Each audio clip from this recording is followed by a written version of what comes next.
अगर आप UP assistant professor भर्ती विज्ञापन संख्या 51 की तैयारी कर रहे हैं, तो आज की रात आपके लिए आखिरी मौका है अप्लाई करने का।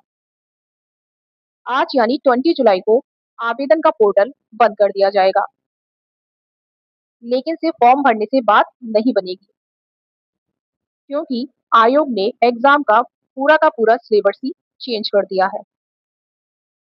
गाइस, अगर आप अभी भी पुराने सिलेबस के अकॉर्डिंग प्रिपरेशन कर रहे हैं, तो आप ऑलरेडी इस एग्जाम में रेस से आउट हो चुके हैं। आज इस वीडियो में हम सिलेबस में हुए 3 बिग चेंजेस के बारे में इजी लैंग्वेज में समझेंगे। सो बिना स्किप किए इस वीडियो को लास्ट तक जरूर देखें, ताकि कोई भी इम्पोर्टेंट इंफॉर्मेशन आपसे मिस ना हो।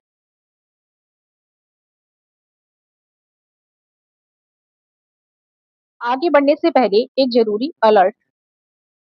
यह पोर्टल इलाहाबाद हाई कोर्ट के आदेश के बाद विशेष रूप से बीएड के 107 पदों की योग्यता के विवाद के कारण दोबारा खोला गया था। आयोग ने साफ चेतावनी दी है कि चाहे आप न्यू कैंडिडेट हैं या ओल्ड, जिन्होंने पहले भी फॉर्म भरा था, उन्हें भी आज रात 12 बजे से पहले दोबारा लॉगिन करके फॉर्म फाइनल सबमिट करना ही होगा, वरना पुराना आवेदन कैंसिल कर दिया जाएगा। आपका पुराना आवेदन मान्य नहीं होगा। इसलिए गाइस, कोई भी ये मिस्टेक ना करे, फॉर्म दोबारा से जाकर लॉगिन करके अपडेट कर दे। गाइस, अब बात करते हैं हमारी सबसे मुख्य मुद्दे पर, सिलेबस में क्या बदलाव हुए हैं। तो पहला बड़ा बदलाव है प्रश्नों की कुल संख्या में। अब आज तक होने वाली परीक्षाओं के मुकाबले इस बार रिटन एग्जाम में 120 एमसीक्यू क्वेश्चन पूछे जाएंगे। प्रश्नों की संख्या बढ़ने से अब हर टॉपिक का वेटेज बढ़ जाएगा, यानी अब आप किसी भी चैप्टर को कम महत्वपूर्ण समझकर छोड़ नहीं सकते। आपको सारे के सारे टॉपिक्स कंप्लीटली अच्छे से प्रिपेयर करने होंगे। नेक्स्ट बात करते हैं दूसरे और सबसे क्रांतिकारी बदलाव की। अब तक आपसे सिर्फ आपका मेन सब्जेक्ट और जीके जीएस पूछा जाता था, लेकिन अब आयोग ने पाठ्यक्रम में एक बिल्कुल न्यू पार्ट जोड़ दिया है, जिसका नाम है प्रशासनिक योग्यता, यानी एडमिनिस्ट्रेटिव एप्टीट्यूड। एक असिस्टेंट प्रोफेसर का काम सिर्फ क्लास में लेक्चर देना नहीं होता है गाइस, बल्कि कॉलेज के प्रशासनिक कार्यों, मैनेजमेंट और कमेटियों को संभालना भी होता है। इसी क्षमता को जांचने के लिए अब एडमिनिस्ट्रेटिव एप्टीट्यूड के सवाल आपके एग्जाम में पूछे जाएंगे और आपके एग्जाम का मेन पार्ट होंगे। जो कैंडिडेट इस नए सेक्शन में बाजी मारेगा, मेरिट लिस्ट में उसका नाम सबसे ऊपर होगा। सो गाइस, आप लोगों के लिए एक एडवाइस है, जो पार्ट न्यू एग्जाम में ऐड किया गया है, फर्स्ट ऑफ ऑल उसी पार्ट को अच्छे से प्रिपेयर कर लें।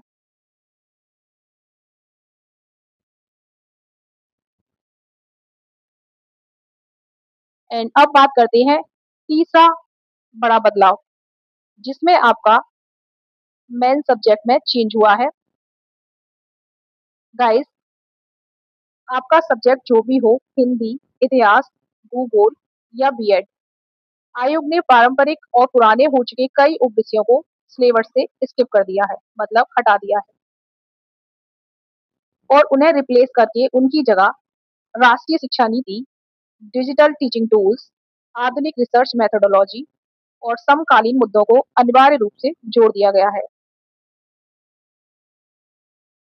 सो आप पुराने पैटर्न पर प्रिपरेशन करने के बजाय आधुनिक टॉपिक्स को विशेष रूप से प्रिपेयर करें।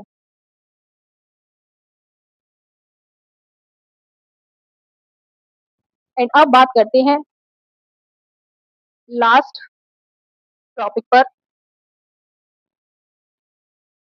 तो आपकी जो एग्जाम था वो 28 जुलाई को होना था, जो कि अब 28 जुलाई को नहीं होगा, पोस्टपोन कर दिया गया है। आयोग ने नए शेड्यूल के मुताबिक आपकी रिटन एग्जाम 19 अगस्त 2026 को कराने का डिक्लेयर किया है। यानी नए सिलेबस को कवर करने के लिए आपके पास पूरे 13 डेज का समय है। सो बिना देर किए नीचे डिस्क्रिप्शन में दिए गए डायरेक्ट लिंक से अभी अपना फॉर्म कंप्लीट करें।